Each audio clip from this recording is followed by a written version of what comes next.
جب کبھی زندگی میں بہت زیادہ خوفناک دباؤ پڑ جائے، جب کان میں پھونکنے والا لعین شیطان جو ہے، جب وہ کان میں یہ پھونکنے لگے کہاں ہے تیرا رب، وہ تیری مدد کیوں نہیں کرتا، جب وہ یہ یقین دلانے لگے کہ تو ناکام ہی مرے گا، کبھی کبھی پتہ کیا ہوتا ہے، یہ ممکن نہیں ہے کہ اس دنیا میں جینے والا آدمی کبھی اس فیز سے نہ گزرے، اور بلکہ میں تو یہ بھی کہوں گا کہ یہ ممکن نہیں ہے کہ بار بار اس فیز سے نہ گزرے کہ اس کا کچھ نہیں بن رہا۔ ایسے لگتا ہے آپ کو، چھوٹی سی چیز لے لیں، آدمی ایک بزنس کرنے کی کوشش کرتا ہے، غریب آدمی، وہ بیچارہ اسٹرگل میں لگ جاتا ہے، تو شیطان اس کو وقتاً فوقتاً کسی بھی ٹرمائل کے نتیجے میں، لاس کے نتیجے میں، کسی بھی ایگزاسشن کے نتیجے میں یہ یقین دلانے کی کوشش ضرور کرے گا، یو کانٹ ڈو دس، یہ تمہارے بس کا بات نہیں ہے، تمہارا جو اعتقاد ہے وہ تمہاری مدد نہیں کر رہا۔ شیطان انسان کی کوشش اس کو نظر نہیں آنے دیتا، دلیل اس کو نظر نہیں آنے دیتا، یہ اس کے فیتھ پہ حملہ کرتا ہے، یہ اللہ کے نام پہ اس کو ورگلاتا ہے کہ تیری وہ مدد نہیں کر رہا، وہ اس کو یہ نہیں دیکھنے دیتا تیرے اندر خامی کون سی ہے، تیرے اندر کجی کون سی ہے۔ لیکن ہوتا یہ ہے کہ شیطان ہمیشہ آ کے انسان کے ساتھ یہ ٹرک کھیلتا ہے، یہ داؤ اس پہ آزماتا ہے کہ اللہ تیری مدد نہیں کر رہا، تاکہ اس کا دھیان ہٹ جائے حقائق کی طرف سے، محرکات کی طرف سے، دلائل کی طرف سے، وجوہات کی طرف سے، ریالٹی کی طرف سے، اس کو اوندھا کر دے، اس کو دھند میں ڈال دے، گم کر دے اس کو رستے سے، اور وہ الزام نعوذ باللہ اپنی تقدیر پہ ڈالنے لگ جائے، نہ شکر گزاری کے اندر چلا جائے۔ کیفیت آتی ہے ایسی، اس میں کوئی دو رائے نہیں ہو سکتی کہ مجھ پہ، آپ سب پہ، ابھی بھی جو لوگ سن رہے ہیں ان میں سے بہت سے لوگوں پہ اس وقت بھی یہ کیفیت ہوگی۔ تو جب اللہ سے گلا ہونے لگے نا، تو ہولڈ کرو، پورا زور لگاؤ، روکو اس کو، اس کا مقابلہ کرو، دباؤ پڑ رہا ہے کر لو گلا، میں نے کیا روکنا، اللہ نے اجازت دی ہے، اللہ تعالیٰ بندوں پہ، اللہ کا حق ہے، اللہ کا بندوں پہ حق ہے، ایک دوسرے پہ حق ہے، ہم مخلوق کا خدا پہ، خدا کا مخلوق پہ حق ہے۔ تو کبھی کبھار تو ہو ہی جاتا ہے، انسان اپنے رب کے آگے چیختا اور چلاتا ہے، وائی می کا فیز اس پہ آ جاتا ہے، کوئی بات نہیں، رکنے کی کوشش کرنا سیکھنا شروع کر دو، ورنہ گلا کرنے کی عادت پڑ جاتی ہے۔ بڑے لوگ دیکھیں، بلا مبالغہ ایگزیجوریٹ نہیں کر رہا، بڑے لوگ بیٹھے ہیں، دیکھیں میری قسمت ہی خراب ہے، میرا کچھ بنتا ہی نہیں جی، مجھے نظر بڑی لگ جاتی ہے جی، میری قسمت میں کوئی چیز بھی نہیں رکھی، مجھے اللہ پیسہ نہیں دیتا، مجھے اللہ یہ نہیں دیتا، مجھے اللہ وہ نہیں دیتا، اللہ اولاد نہیں دیتا، بیوی اچھی نہیں دیتا، اللہ تعالیٰ مجھے آگے نہیں بڑھنے دیتا، یہ میرا معمول ہے۔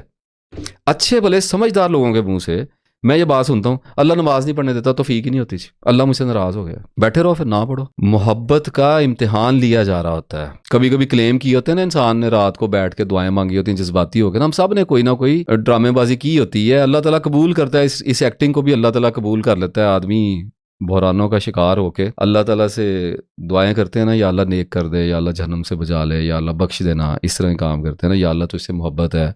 یا اللہ مجھے اچھا بندہ کر دے، مجھے توفیق دے دے، تو اللہ دے دیتا ہے توفیق۔ جب اللہ توفیق دیتا ہے، جب امتحان آتا ہے اس توفیق کا، تو پھر مارتے ہیں چیخیں، پھر کرتے ہیں اللہ سے گلے، اور ایک دفعہ ہو گیا، دو دفعہ ہو گیا، تین دفعہ ہو گیا، عادت بن جاتی ہے، اور پتہ ہی نہیں لگتا انسان کو کہ انسان اللہ کی محبت کی طرف چلا سا، اور معاذ اللہ نادانستگی میں، نفرت میں مبتلا ہو گیا، ناگوار ہوتی ہے اس کو اللہ تعالیٰ کی طرف سے آنے والی تقدیر۔ کچھ نہ کچھ خیر کبھی منہ سے تنہائیوں میں نکل ہی جاتا ہے، اور اس کبھی کبھار نکلے ہوئے کی تو خیر ہی ہوتی ہے، لیکن پھر بھی میں آپ کو یہ کہوں گا کہ جب نکلے جانے کے بعد، اگر جب عقل آپ کو لوٹائی جائے، کیونکہ عقل واپس کی جاتی ہے، عقل صدمے میں، غصے میں، غضب میں، جذبات میں، ہوس میں سلب ہوتی ہے، اور سلب ہونے کے بعد کچھ عرصے کے بعد ہر نفس کا اپنا اپنا مخصوص ایک معین مقدار ہوتی ہے اس صدمے میں، یعنی کچھ لوگ گھنٹوں میں نکلتے ہیں، کچھ منٹوں میں نکلتے ہیں، کچھ لمحوں میں نکلتے ہیں، اور لٹرلی کچھ لوگوں کو نکلنے میں سالوں لگتے ہیں، اور کچھ کبھی بھی نہیں نکل سکتے۔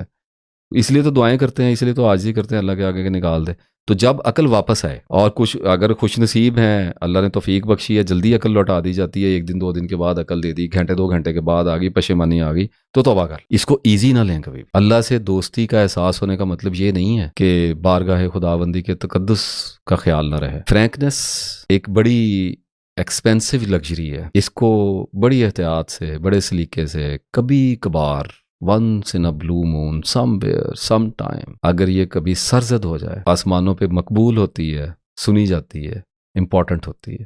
لیکن اگر آئے دن ہونے لگے تو کیجول ہو جاتی ہے، پھر ٹال دی جاتی ہے، پرواہ نہیں کی جاتی، توجہ ہٹا لی جاتی ہے۔ جتنی اللہ نے دوستی کی اجازت دے رکھی ہے اس پہ اکتفا کرنا چاہیے، اور اللہ کے غضب پر اس کی رحمت چھائی ہوئی ہے، لیکن اس سے آگے نہیں، اس سے آگے کا بھی ایک درجہ ہوتا ہے۔ لوگوں کے حوصلے اتنے بلند ہو جاتے ہیں کہ پھر اللہ کا گلہ اللہ کی مخلوق سے کرتے پھرتے ہیں، یہ کام نہ کرنا، یہ اپنے اور اپنے رب کے تعلق کی توہین ہے۔ ہولڈ کرنا سیکھو. جب یہ سب کچھ سمجھ میں آ جاتا ہے نا جو ابھی بیان کیا ہے، تو انسان کے اندر ایک خوبی پیدا ہو جاتی ہے، وہ تقدیر کے ساتھ ضد لگانی چھوڑ دیتا ہے. اب یہ ایک آرٹ ہے، یہ آسان کام ہرگز نہیں ہے. اس کو اپنے رسک پہ سننا آپ نے، اور اس کی انٹرپریٹیشن آپ کی اپنی اپنی ہوگی. اور میں بھی اس کو پوری احتیاط سے بیان کروں گا، کیونکہ ضد چھوڑنے کے کئی مطلب ہوتے ہیں. ایک آدمی نے پیسہ کمانے کی کوشش کی، میری لے لیں کیا میں پردے رکھتا پھروں، میں نے ساری زندگی کوشش کی، پیسہ اللہ نے دیا بھی بہت، اکٹھا نہیں ہونے دیا. اور اگر میں نے بہت زیادہ زور لگایا، میں نے تقدیر کے ساتھ متھے لگا کے، میں نے زور آزمائیاں کر کر کے، راتوں کو دنوں کو جاگ جاگ کے، 40 گھنٹے، 3 دن 3 راتیں جاگ جاگ کے اگر میں نے کوئی کاروبار چڑھا بھی لیا اور کروڑوں کما بھی لیے، تو اللہ نے کہا کہ ہم ایک